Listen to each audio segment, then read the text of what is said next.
Et on poursuit donc cette émission toujours en compagnie de Marlene Weber, chargée de politique de l'achat durable au ministère de la Transition écologique et de la cohésion des territoires. Nous ont rejoint en visio avec nous Moustapha El Ouajidi, directeur adjoint achat et commande publique de Bordeaux Métropole. Et sur ce plateau avec nous, Philippe Mallard, directeur général de la division collectivité de Manutan Group. Bonjour messieurs et merci à tous les deux de nous avoir rejoints. Moustapha El Ouajidi, je voulais savoir au sein d'une collectivité aussi importante que Bordeaux Métropole, qui est en charge des achats responsables? Est-ce que c'est vous, votre service, une seule personne, ou est-ce qu'il y a des points d'entrée, des points de contact à plusieurs endroits? Alors, pour les achats responsables, effectivement, en termes d'organisation, nous, on a déployé une politique achat responsable dès 2006. Donc, elle est vraiment ancienne. Et effectivement, pour avoir une vision globale, transversale de tous nos achats, il fallait un seul point d'entrée. Donc, nous, on a choisi une organisation centralisée et ensuite, on apporte un support et un accompagnement au service opérationnel pour intégrer la dimension environnementale, sociale dans la commande publique. Parce qu'effectivement, si elle est diluée au sein des directions, c'est compliqué de faire un accompagnement efficace. Donc nous, on a centralisé toutes les demandes, notamment les demandes d'achat, et on accompagne dès la définition du besoin les services opérationnels dans le dimensionnement de la clause environnementale, la clause sociale, en fonction, bien sûr, des marchés. Philippe Mallard, dans votre expérience côté distributeur, quand vous êtes en contact avec les collectivités, est-ce qu'elles sont toutes centralisées, organisées? Vous n'avez qu'un seul point d'entrée, ou est-ce qu'au contraire, vous avez de temps en temps plusieurs points de contact? Alors, de par notre métier de distributeur, avec des gammes extrêmement larges, puisqu'on a plus de 300 000 références au sein de la division collectivité, avec des expertises sur le mobilier, des expertises sur l'équipement de sport et également sur la fourniture scolaire, on a deux types de contacts au sein de la collectivité. Le premier, c'est le responsable de service. Donc le responsable des services des affaires scolaires, des sports, des services techniques, sur lequel on a des échanges sur les sujets d'usage, de besoins de produits, d'expertise, de conseils techniques sur les produits avec les responsables de ces services-là. Et ensuite, on est en contact avec la direction des achats, des marchés, pour justement répondre aux critères indiqués dans les marchés publics, dans les appels d'offres, liés aux achats responsables, durables et les critères liés à la loi de la commande publique. Quand j'entends ce que nous dit Moustapha, à Bordeaux, ils ont une stratégie depuis longtemps. J'imagine que peut-être sur une métropole aussi importante que Bordeaux, c'est effectivement pris en amont, mais sur des collectivités qui sont peut-être plus petites, est-ce que vous avez différentes typologies, j'imagine, d'organisation de ce point de vue-là? Eh bien, on a un service des marchés publics qui sont experts de la commande publique pour bien répondre aux différents critères, aux dossiers, etc. et à toutes les demandes qui sont faites par la collectivité. Et puis ensuite, il y a des communes et des villes qui sont plus petites et on est en direct avec les responsables des services pour répondre vraiment à leurs besoins de produits spécifiques. Et ils ont tous cette notion quand même d'importance des achats responsables aujourd'hui? Alors, on a fait une étude en partenariat avec la Gazette des communes sur l'achat responsable. Et en fait, dans cette étude-là, ressort un chiffre qui est 2/3 choisissent encore comme premier critère le choix qualité-prix. D'accord. Donc, et on le voit d'ailleurs dans les appels d'offres, dans la plupart des appels d'offres, le prix représente encore entre 40 et 60% du critère du choix du fournisseur. Et les aspects plutôt RSE, social, environnemental, environnementaux, etc., c'est plutôt entre 10 et 20%. Marlene, c'est quelque chose que vous constatez aussi, l'importance du rapport qualité-prix sur la commande publique aujourd'hui? Alors oui, bien sûr. Et pour moi, l'étude qui est très intéressante d'ailleurs montre des résultats très positifs. Selon moi, effectivement, le rapport qualité-prix sort en premier. Mais pour moi, des achats responsables, c'est des achats de bonne qualité avec un rapport qualité-prix intéressant. Donc pour moi, ce n'est pas du tout antinomique et c'est tout à fait complémentaire avec d'autres objectifs. Et on voit que je crois que le deuxième résultat, c'est bien la poursuite de la recherche de produits qui soient respectueux de l'environnement. Donc pour moi, ce sont des résultats très positif. Et quand on recherche des produits de seconde main, par exemple, ou des produits qui sont plus robustes, c'est des produits avec un bon rapport qualité-prix. Donc c'est effectivement, pour nous, ce n'est pas un souci d'avoir cette recherche, bien sûr, d'avoir un juste prix avec de la qualité derrière. Mustapha, une réaction là-dessus peut-être ? Pour compléter un peu ce que vient de dire Marline, nous, quand on a commencé à intégrer des critères environnementaux ou des écolabels, effectivement, les premiers produits qu'on a eus, notamment sur le mobilier, sur les produits d'entretien, effectivement, les prix étaient un peu plus élevés. On demandait des écolabels, NF Environnement, etc., respectueux de l'environnement. Ces produits étaient encore en phase test, dirons-nous, c'était les premiers marchés en 2006-2007, c'était avant industrialisation. Mais une fois en fait que le marché en fait s'est emparé de ces produits, à développer des produits écolabellisés, l'industrialisation fait que les coûts en fait baissent mécaniquement. Puisqu'on s'oriente, la norme devient le produit à forte valeur ajoutée environnementale. On n'est plus sur des produits classiques, mais on est sur une industrialisation. Donc nous, aujourd'hui, sur certains produits, notamment les mobiliers de bureau, les produits d'entretien, on ne met plus de critères, on impose. C'est-à-dire que les fournisseurs doivent répondre avec des produits écolabellisés parce qu'on sait que le secteur d'activité a atteint une maturité suffisante pour répondre au bon rapport qualité-prix. Philippe, vous avez la même pression de la part de vos clients, c'est assez homogène là-dessus. On impose maintenant des critères d'éco-responsabilité ? Oui, on le voit dans les cahiers des charges des appels d'offres. Et sur l'aspect prix, en fait, dans l'étude ressort le sentiment assez fort que les prix sont beaucoup plus élevés sur les produits éco-responsables, etc. Alors nous, on a regardé dans notre offre, c'est juste, ils sont un petit peu plus chers, de l'ordre de 5%, parce que la matière première recyclée coûte aujourd'hui un peu plus cher. Ça va évoluer et ça reviendra à la normale.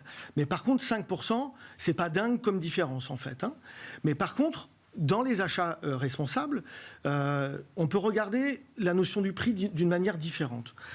Par exemple, si vous achetez des produits de seconde vie, la différence, c'est entre 30 et 50% moins cher que le prix neuf.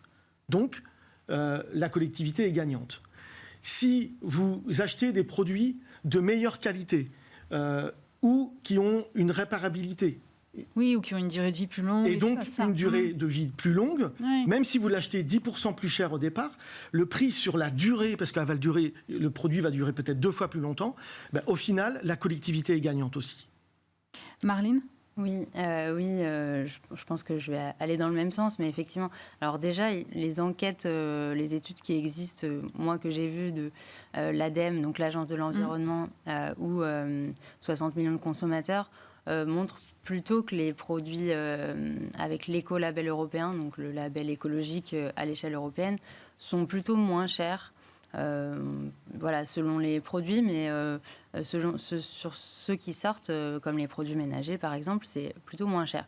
Effectivement, ça dépend de ce qui est recherché, mais comme je disais, se questionner sur le besoin, donc déjà acheter parfois moins, acheter d'occasion, acheter plus robuste, et donc envisager vraiment l'achat sous l'angle de son coût global, donc c'est-à-dire non seulement le prix à l'achat au moment de l'achat, mais également les frais de réparation, de maintenance, de coûts de stockage, de gestion des déchets, de renouvellement. Lorsqu'on envisage ce coût global, c'est souvent moins cher sur ce spectre-là. Et c'est pourquoi au ministère, nous travaillons à la mise à disposition d'outils pour prendre en compte justement ce coût global. C'est dans la loi climat et résilience pour le 1er janvier 2025, de prendre en compte donc ce coût global, mais aussi les externalités environnementales, donc les coûts supportés par la société, les émissions de gaz à effet de serre, la pollution de l'air, des sols, etc. Donc pour nous, c'est important effectivement d'envisager l'achat sur toute sa durée de vie. Et si je peux rajouter également le fait que dans 1 an et demi, la loi climat et résilience signe de toute façon la fin du critère unique du prix. On ne pourra pas seulement prendre en compte le prix, il faudra forcément intégrer des considérations environnementales dans ces achats. Donc il y a forcément ces 2 données qui seront prises en compte d'ici 1 an et demi. Mustapha, vous parliez tout à l'heure de produits avec des écolabels. Donc là, on est sur le côté très écologique. Mais est-ce que vous avez aujourd'hui des moyens de prendre en compte des critères sociaux ou disons, fournisseurs locaux qui participent au développement de économique de votre territoire, par exemple ? Alors, le localisme en matière de commande publique est interdit, bien sûr, mais nous, ce qu'on privilégie, c'est de mettre à la fois des critères environnementaux, mais aussi sociaux. On a une politique RSE à destination des entreprises. On joint, par exemple, on va s'interroger sur la capacité de l'entreprise à faire, par exemple, mettre en place des actions sur l'égalité femmes-hommes, la lutte contre les discriminations, les personnes en situation de handicap. Donc, on va les challenger via des plans de progrès pour qu'ils mettent en œuvre et ils valorisent ces actions dans le cadre de leur marché. On a aussi de la clause d'insertion sociale qu'on intègre dans nos marchés publics. Donc, on réalise à peu près 500 000 heures d'insertion par an, donc avec un accompagnement spécifique qui est dédié aux entreprises qui ont ces clauses à réaliser dans leur marché. On va aussi intégrer des marchés dits réservés qu'on réserve à des structures d'insertion par l'activité économique. Le code de la commande publique nous permet, par exemple, de réserver un marché à des structures qui vont employer des personnes en situation de handicap, par exemple, ou des personnes très éloignées de l'emploi. Donc, on a toute une palette, en fait, dans le code de la commande publique pour, justement, améliorer notre responsabilité sociale dans notre commande publique. Voilà. Ça veut dire que de fait, potentiellement, vous pouvez être amené à exclure certains fournisseurs avec qui vous aviez l'habitude de travailler s'ils ne rentrent plus dans ces critères demain ? Alors, si c'est des critères, ils vont avoir une moins bonne note, par exemple, sur le critère environnemental ou social, donc ils seront moins bien notés. Donc, ça peut faire basculer. Je donne une anecdote. La première fois où on a mis un critère environnemental à 5%, c'était notre premier marché avec des écolabels, c'était en 2006. On avait acheté 800 ordinateurs et le critère environnemental à l'époque, l'écolabel, on l'avait chiffré à 5%. Eh bien, à égalité de prix, c'est le critère environnemental à 5%, pondéré à 5%, qui avait fait basculer l'offre du bon côté vers le fournisseur qui a décroché le marché. Vous voyez, donc depuis, on a évolué. Hein, on a des critères à 15, 20, 25, 30% parfois. Donc voilà. Donc c'est pour vous dire que l'importance des critères environnementaux et sociaux dans la commande publique aujourd'hui. J'imagine que côté fournisseur, côté distributeur, ça veut dire être en capacité de connaître suffisamment bien l'origine de ces produits pour agréger l'ensemble de la data pour ensuite pouvoir répondre à des appels d'offres. Tout à fait. Et comme l'expliquait Mustapha, et c'est ça qui est intéressant dans notre métier de fournisseur et d'essayer d'accompagner les collectivités dans leur mission sur ces achats durables responsables, c'est qu'il y a des cahiers des charges. Il y a des contraintes dans ces cahiers des charges. Et ça nous challenge, mais ça nous challenge dans le bon sens, c'est positif. Et pour ça, on essaie d'apporter des solutions, des aides. Par exemple, on met des pictogrammes de repères sur nos produits dans nos catalogues. On a des guides de conseil. On a des boutiques dédiées aux offres éco-responsables. On a 65 000 produits éco-responsables. Et sur notre site internet, vous avez la possibilité de filtrer les produits qui correspondent à la loi AGEC. Nous avons aussi, et c'est ça qui est le plus important, un conseil de proximité, un échange de proximité par nos conseillers commerciaux qui sont formés sur ces directives des achats durables responsables, en prenant en compte les différents cahiers des charges. Et donc cette relation de proximité nous permet d'accompagner le client dans ce besoin réel. Et c'est de l'argent public, donc il y a une responsabilité qui est double. Bien sûr la collectivité, mais aussi de notre part en tant que fournisseur. Et cet accompagnement-là, eh bien, on va pouvoir conseiller sur ce produit-là, c'est mieux d'acheter du neuf, et sur cet espace-là à équiper, peut-être qu'un produit de deuxième vie, c'est très bien et qui va coûter 30 à 50% moins cher. Et donc c'est ce partenariat de confiance qu'il faut mener et c'est ensemble qu'on doit travailler. C'est marrant parce que je vous entends tous parler de seconde main et c'est vrai qu'on a cette vision que la seconde main est encore très réservée pour le B2C, pour les particuliers. Marline, aujourd'hui, même pour des collectivités, c'est possible de réaliser des achats en seconde main. Il y a de l'offre. Alors non seulement c'est possible, mais c'est une obligation légale. Depuis 2021, donc avec la loi AGEC, comme vous le disiez, c'est tout l'intérêt et toute la difficulté, je pense, d'une politique volontariste qui est de stimuler l'offre justement par la demande de produits durables, donc par une demande artificielle, par la commande publique, où on impose aux acheteurs publics d'acquérir des biens issus du réemploi ou intégrant des matières recyclées. Ces secteurs, les produits qui ont été sélectionnés dans le décret, ont été sélectionnés en fonction de l'offre disponible, mais aussi en fonction du potentiel d'offre disponible. Donc parfois, l'offre n'existe pas à l'échelle souhaitée à l'entrée en vigueur des dispositifs, mais c'est justement toute la difficulté d'une politique de transition. Et ce qu'on trouve intéressant, et pour nous c'est un pari qui est réussi, c'est que les fournisseurs, les acteurs économiques viennent nous voir justement et s'organisent entre eux, discutent entre eux, alors qu'ils n'avaient jamais échangé, la chaîne de valeur n'avait jamais échangé ensemble, pour justement se structurer et développer des filières de réemploi qui n'existent pas aujourd'hui. Comme vous le disiez, sur les ordinateurs, par exemple, les ordinateurs reconditionnés, ça existe beaucoup pour le B2C, donc pour le consommateur, mais c'est encore en structuration pour le B2B, c'est-à-dire voilà, pour les entreprises, les collectivités. Et notre ambition, c'est que cette offre soit également disponible ensuite, justement, pour les acteurs privés, pour les entreprises qui souhaiteraient s'équiper en ordinateurs reconditionnés avec un parc informatique qui soit avec les mêmes garanties de durée de vie, les mêmes qualités, voilà, le même niveau de réparation, etc. Moustapha, sur cette question de la seconde main, vous arrivez à sourcer des achats recyclés, reconditionnés ? Alors nous, on travaille sur notre territoire avec la Chambre régionale de l'économie sociale et solidaire parce qu'il y a beaucoup d'acteurs du champ de l'ESS qui sont impliqués dans ce domaine-là, mais aussi des entreprises, des TPE-PME, qui L'objectif, comme l'a dit Marline, c'est l'organisation des filières.